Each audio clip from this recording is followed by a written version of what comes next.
So, let me tell you about the craziest, most whirlwind time of my life. It all started the day I met her. I was at this dive bar with some buddies, just looking to blow off steam after a hellish week at work. Then, bam, there she was, laughing at something on her phone, looking like she didn't have a care in the world. Her laugh, man, it was like this melody that just cut through all the noise. I knew I had to talk to her. So, I did what any slightly buzzed, totally smitten guy would do. I walked right up and said something so forgettable I can't even remember it now. But she smiled, and just like that, every crappy thing from the week just melted away. Fast forward through months of what can only be described as the kind of romance you see in those cheesy but addictive movies. We were inseparable. Every moment felt like it was straight out of a dream. We moved quick, sure, but when you know, right? Then came the day we decided to buy a house. I remember walking through what would eventually be our home, talking about paint colors. She was so excited, envisioning our future in every room. And there was this gleam in her eye that made me believe we could do anything together. We signed those papers feeling like we were on top of the world. But the universe has a way of testing you, you know? We wanted to start a family immediately. Turned out, it wasn't that easy for us. Month after month, nothing. Each failed attempt was a hit we took together. But it hurt like hell. We tried to keep each other positive, but those were some dark days, no doubt about it. The silence in our home started to feel heavy, filled with all the words we couldn't bring ourselves to say. Then, one day, everything changed.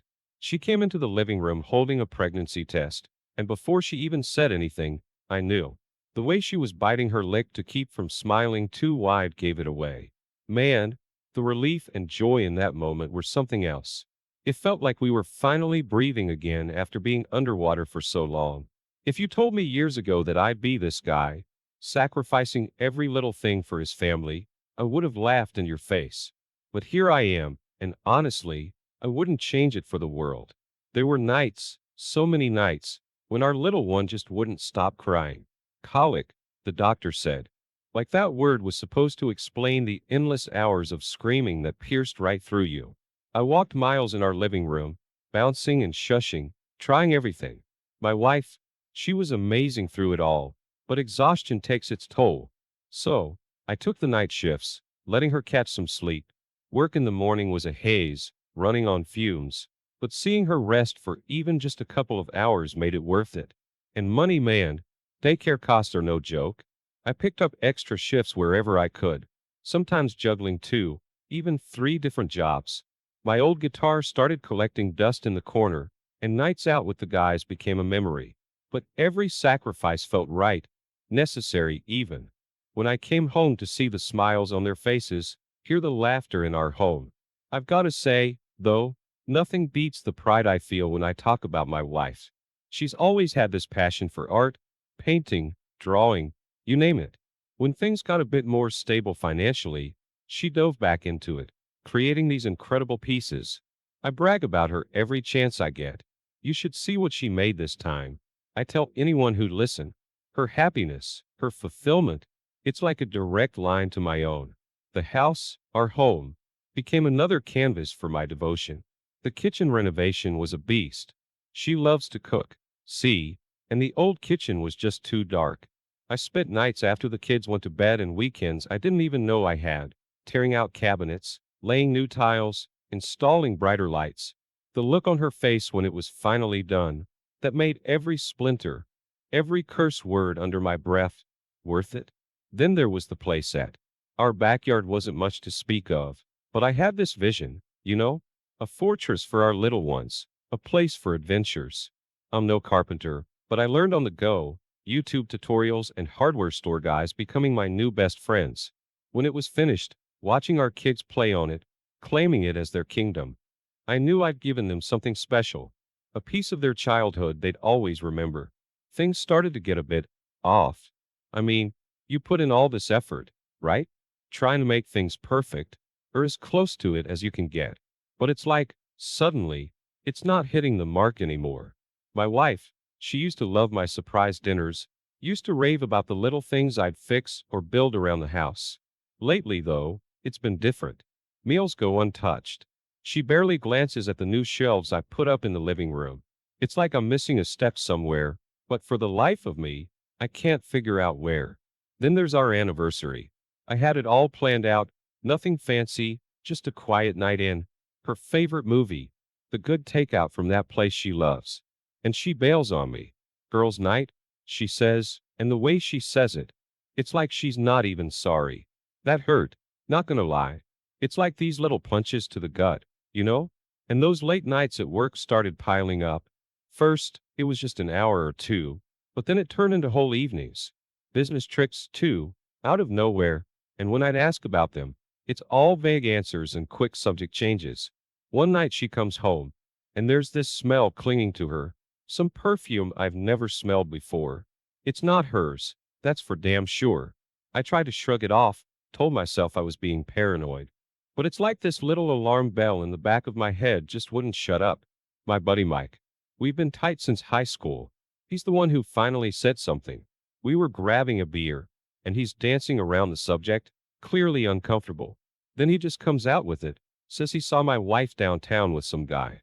He's quick to add it might have been nothing, but the way he said it, I knew he was worried. I laughed it off, told him he was seeing things. But inside? Man, inside I was a mess. That seed of doubt Mike planted, it started sprouting, growing, taking root. I kept telling myself there had to be a good explanation. People don't just change overnight, right? There's always a reason. So, I started paying more attention, looking for signs, any indication of what was really going on. The more I saw, the less I understood. It was like living with a stranger. Those doubts Mike mentioned, they weren't just in my head anymore. They were real, tangible, and no matter how much I wanted to, I couldn't just brush them off. It's one thing to suspect, another to know. I was caught between wanting the truth and being terrified of what that truth might be.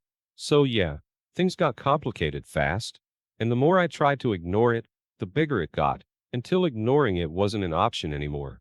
Remember how I said things were a bit off? Well, it didn't stop there. It's like, one day, everything's normal, and then suddenly, you're living in some weird alternate reality where nothing makes sense. My wife, she started spending a lot of time with this new coworker. Said she was just helping her out, you know, a single mom struggling to keep things together. I got it. I really did. Helping people is good. And that's one of the things I love about her. But it was like this woman became the center of her universe. Constant texting, even when we were supposed to be having family time. I'd catch her smiling at her phone like it contained some kind of secret only she was in on. So, I brought it up one night, trying to be as non-confrontational as possible. I said something like, "Hey, seems like you're really invested in your new friend. Everything cool?" And man, the way she flipped it on me. Suddenly, I'm the bad guy, controlling and mentioning it. It's like she had an answer ready, turning my concern into an attack on her character. That conversation left me feeling like I was the one losing it, questioning my grip on reality. And that's when the emotional toll kicked in. I couldn't sleep, just lying there, running that conversation and 100 others through my head, trying to figure out where it all went wrong. I started snapping at the kids for the smallest things, stuff I'd usually laugh off. They didn't deserve that, they were just being kids, and here I was, turning into this grouchy monster I didn't even recognize. Then there was the home project, this big, joyful thing I'd started when things were good. It was supposed to be this amazing surprise, a testament to our family and the love we shared. But now it sat there, half finished, a glaring metaphor for our crumbling relationship. Every time I looked at it, it just reminded me of better times, making it even harder to muster the energy to complete it. The whole situation felt like I was drowning, struggling to reach the surface, but every move I made just pulled me deeper. It was like living with a stranger, one who knew exactly what to say to twist the knife a little more each day. The woman I married, the one I thought I'd spend the rest of my life with, was slipping away, and I was powerless to stop it. The gap between us grew wider with every passing day, filled with silence, unspoken accusations, and the heavy weight of a love that was slowly dying. You know how they say desperate times call for desperate measures? Yeah, well, I hit that point. Sleepless nights and endless doubts drove me to do something I never thought I'd do. I hired a private investigator. Just typing that out feels surreal, like I'm talking about someone else's life. But it was me, sitting in a dimly lit office, feeling like a character in a bad detective novel, explaining why I needed someone to follow my wife. The day I got the results was a day I'll never forget. The PI handed me this manila envelope, and my hands were shaking as I opened it. Inside, photos, too many photos. There she was, with someone I knew all too well. My stomach knotted up as the reality of it all sank in. It wasn't just anyone she was spending all this time with. It was my best friend's wife. The betrayal, man. It cut deeper than anything I'd ever felt. Our families were close. We did everything together. And here they were, behind our backs, tearing everything apart. Confrontation was inevitable. I couldn't just sit on this, let it eat away at me. So, I waited for her to come home one evening, and the moment she walked in, I just lost it. The photos, the evidence of her lies, I threw them at her. It was like watching a house of cards collapse. First, the shock, then the lies trying to take shape. But eventually, they just crumbled into this cold defiance. The truth was out, and there was no going back. The fight that followed was brutal. Not physically, but emotionally, it was a war zone. Every hurt, every suspicion, every moment of doubt, it all came pouring out. And her? She didn't even deny it. Not really. It was like once the initial shock wore off, she just accepted it, and that acceptance? It was like a knife twisting in my gut. The worst part, though, was dealing with the betrayal from someone I considered family. My best friend, his wife, our intertwined lives. It was all a lie. How do you even begin to process that? The families you thought would be together forever, now torn apart by deceit and infidelity. It was a mess, a complete and utter mess.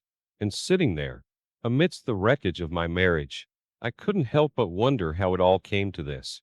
How did we get from being so in love to this absolute disaster? Everything after that felt like moving through a fog. The days blended into one another, each as heavy as the last. I was going through the motions, trying to figure out what came next, not just for me, but for our kids, our families, our friends. The fallout was catastrophic, affecting not just us, but everyone around us. And through it all, I kept going back to those early days, wondering how we ever got from there to here. It was a long, painful journey from love to betrayal, and one I never saw coming. After everything blew up, the world seemed to slow down, almost like it was holding its breath. The fallout was a nightmare. Imagine waking up every day to a reality you wish was just a bad dream. That was my life. My kids, man, they took it hard. Confused, scared, not really understanding why mommy and daddy were suddenly at war. They started clinging to me like I was their lifeline, every night sneaking into my bed, looking for some sense of security in a world that just turned upside down. It broke me, seeing them like that, knowing I couldn't just wave a magic wand and make everything okay again. I'm not the kind of guy who easily asks for help. Pride, stubbornness, call it what you will. But I was drowning, and I knew it. So, I reached out to the one person I hadn't talked to in ages, my brother. We weren't estranged or anything dramatic like that. Life just got in the way, you know? The call was awkward at first, stumbling over words, the weight of unspoken years heavy between us. But when I finally managed to spit it out, the floodgates opened. He listened, really listened, and by the end of it, offered me something I hadn't felt in a long time. Unconditional support. It was a relief, like someone had just thrown me a lifeline. Then there were my in-laws. That was a whole different kind of hell. You'd think, given the situation, there might be some semblance of neutrality. Nope. It was cold fury all the way, and it was directed at me. They took her side, no questions asked. It was like all the years we spent as family, the holidays, the birthdays, they meant nothing. I was the villain in their story, end of discussion. That hurt, more than I expected it would. It wasn't just the loss of my wife. It felt like I was being cut off from a part of my life that I had come to cherish. Navigating this new reality was like walking through a minefield. Every step, every decision, was fraught with potential disaster. But with my brother's support, I started to find my footing. It wasn't easy, and there were days I thought I couldn't go on. But I did. For my kids, for myself. I had to rebuild. Had to show them that even when life knocks you down, you get back up, you keep going. The whole ordeal was a lesson in humility, in the importance of family, and in the often painful reality of love and loss. It was a chapter of my life I never saw coming, one that tested me in ways I never imagined. But through it all, I found strength I didn't know I had, and a resilience that surprised even me. Life, as they say, goes on. And so did we, one step at a time, into a future uncertain but faced together. There's a moment, a turning point, when you realize that playing the nice guy just isn't going to cut it anymore. That moment for me came crashing down with all the subtlety of a sledgehammer. It was time to lawyer up, to find someone who could navigate the stormy waters of a divorce that was getting uglier by the minute. I wasn't just fighting for myself anymore. It was about protecting my kids, safeguarding what little of my sanity remained. So, I found the most ruthless divorce attorney in town, the kind of guy whose name made people wince. It felt like declaring war, but what choice did I have? Digging through the financial records was like opening Pandora's box. Every statement, every receipt was a revelation of deceit. While I was pinching pennies, lying awake at night worrying about bills, she was living it up. Those art supplies she needed, turns out they were just cover for lavish trips and extravagant spending sprees. Every discovery felt like a betrayal, the financial infidelity somehow stinging just as sharply as the emotional kind. And then there was the social fallout. Man, that hit hard. Mutual friends, people I'd considered family, were suddenly picking sides. It's one thing to go through a personal crisis, but it's another to realize that private agony is now public spectacle. Whispers at the kids' school, once friendly faces now either awash with pity or looking away in judgment. It's like we've become the latest gossip, our pain a source of entertainment for others. It's weird, you know? You live your life thinking you're part of a community, believing in the bonds you've built. But when the chips are down, you see things for what they really are. Some friends stood by me, true, but others? Well, let's just say I learned a lot about people during that time. The whole experience was isolating. The loneliness compounded by the realization that those I thought had my back were actually on the sidelines, watching the spectacle unfold, facing the lawyer, uncovering the secrets, dealing with the social backlash. It was like navigating a minefield blindfolded. Every step was fraught with danger, the potential for new explosions lurking with every piece of uncovered truth. But amidst the chaos, there was a strange sense of clarity.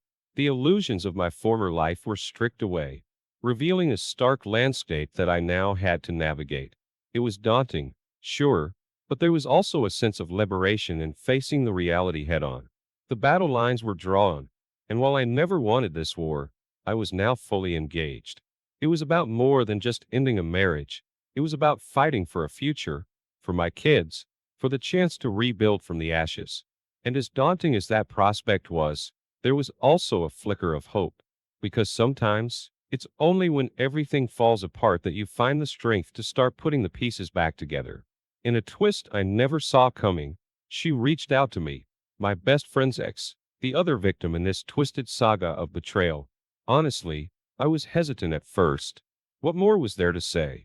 But there was something in her voice that resonated with me, a shared pain that needed voicing, maybe even a shared need for closure. So, we met, two betrayed souls seeking answers in a sea of lies. The conversation was raw, emotions stripped bare. We weren't looking for revenge, just some semblance of understanding, a way to make sense of the senseless. It was cathartic, in a way, acknowledging our shared ordeal, validating our pain. The kids, though, they were my main concern. They had questions, so many questions. Why isn't mommy living with us anymore? When is she coming back? How do you answer that without shattering their world? I did my best to protect their innocence, to explain things in a way that wouldn't leave scars. But every question was a dagger, a reminder of the fractures in our family that might never fully heal. Then, there was that night. The night when the weight of it all just crushed me. I was alone, the kids asleep, and the silence was deafening. I found myself in front of our wedding photo, and the dam just broke. I sobbed, cursed at the smiling faces in the picture that seemed to mock my current misery. Doubts crept in. gnawing at me. Was I good enough? Could I have done something differently? It was my lowest point, a moment of utter despair. But life has a way of moving forward, whether you're ready or not. The custody battle was brutal. Accusations flew, aimed to wound, to discredit. She played dirty, using tactics I couldn't believe the person I once loved would stoop to. Parental alienation, false accusations, it was a nightmare. There were moments I thought I'd lose everything, moments when hope was just a flicker, nearly extinguished by the relentless onslaught. Then came my unexpected ally, my sister. Always quiet, always in the background. Suddenly she was my rock. She stepped up in ways I couldn't have imagined, taking on childcare, diving into legal research, uncovering loopholes I didn't know existed. Her support was unwavering, her resolve steel. Without her, I don't know how I would have made it through. The courtroom reveal was like living the betrayal all over again, but publicly, painfully. Every lie, every deceitful act was laid bare for all to see. It was humiliating, yes, but it also steeled my resolve.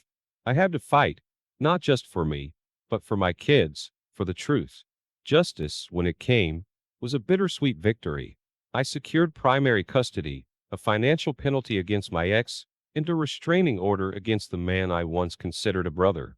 It wasn't fully satisfying, but it was something, a foundation to start rebuilding on. The aftermath was a strange mix of emptiness and resolve. The house felt different, quieter, but there was also a sense of determination in the air. Every task, every chore, became a step towards something new, a future built just for me and my kids. The road ahead was long, filled with challenges and healing, but also possibilities.